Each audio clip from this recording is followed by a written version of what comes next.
Oh, look, pretty proud, I guess, to get to that sort of mark. I suppose it's something that you don't really think about when you first get here.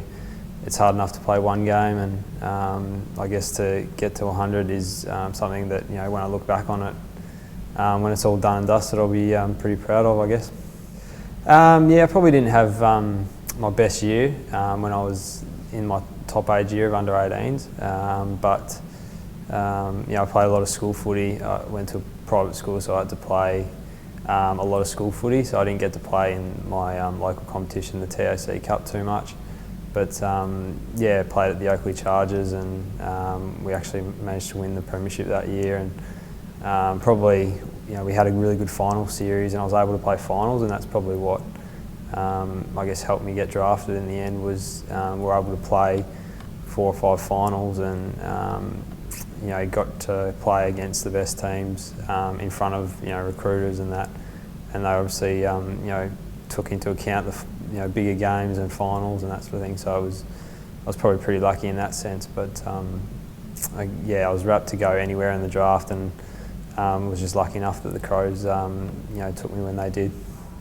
Yeah, my first year was really tough. I came over here, had a great pre-season, you know, didn't miss a session, and then went down in round 3, I think it was, and didn't play again after that. And it was that was the most difficult thing about it. Was I felt like, you know, I probably could have played in my first year. I felt like I could have had a bit of an impact, and it was hard on the sidelines. You know, I spent most of that time with Kurt Tippett, who was in the same sort of boat, who was in long-term rehab as well, and we just, I suppose, try to get each other through that first year and improve where we could and learn as much as we could. You know, learning off guys like McLeod, Edwards, Goodwin was you know, something that you know, we were really lucky to have those guys around to learn off. And yeah, as I said, it was a tough year, but you know, I think it might help me grow as a person, help me, you know, become a bit more resilient. And you know, it would have been nice to play games at some stage, but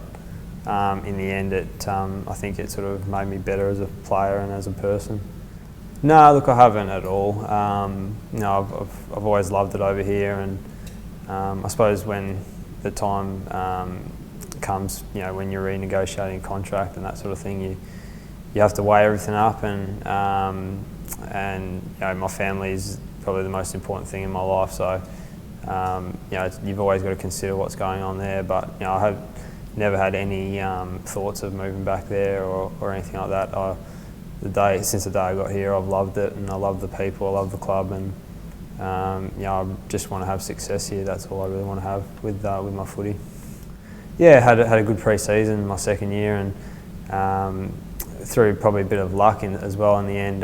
You know, someone got injured in the last round of the NAB Cup who played sort of midfield and on the wing and that. So I guess I came in to replace them, and I managed to hold my spot for a few weeks. So yeah, that first year of playing was really, you know, it was a great eye-opening experience to what AFL footy is all about. And as I said, I was playing with, you know, some legends of the game, and it was just great to be able to play alongside those guys and try and learn off them. Yeah, I certainly feel like you know, I've got to a point now where I understand my body and I understand how it, I guess, the recipe that you need during the week to get yourself up. And it's probably taken me 3 or 4 years to actually feel really confident with my body each week. And you know, I've had a few long-term problems early in my career, and I think I've learnt from those you know, times, and I feel like you know, I've really got to a situation where I'm confident with my body every week. So in terms of form, you know, I still think you know, I've got a long way to go as a player, and I'm really hoping to improve and feel like my best footy is certainly ahead of me. Yeah, I feel like you know, I still got a long way to go, and I feel like that you know, I've got a lot of improvement in me, and I feel like I can do that. You know, it's probably just only recently, probably the last 18 months, where I felt like my body's got to a stage where it can handle the rigours of AFL week in, week out. And you know, I think from a form point of view, there's been, you know, a few ups and downs over the last couple of years, but you I feel like that I'm overall heading in the right direction, and the areas of my games that need to keep improving, but I've made significant inroads since I got here. So I'm really confident that certainly my best footy's ahead of me. Yeah, it was really challenging, and I had a good discussion with the coaches about what they wanted from me, and I just had to go back there and find a bit of form, find a bit of the footy, and as I said, it was a challenge, but I certainly try to look at it as a way of getting myself back into form and playing well again. So yeah, obviously tough, but these things can happen, and I suppose it's about how you respond to it is the most important thing. Not you have two options, I guess. You can sulk and really let it affect your performance, or you can try and improve from it and get back playing the way you think you can.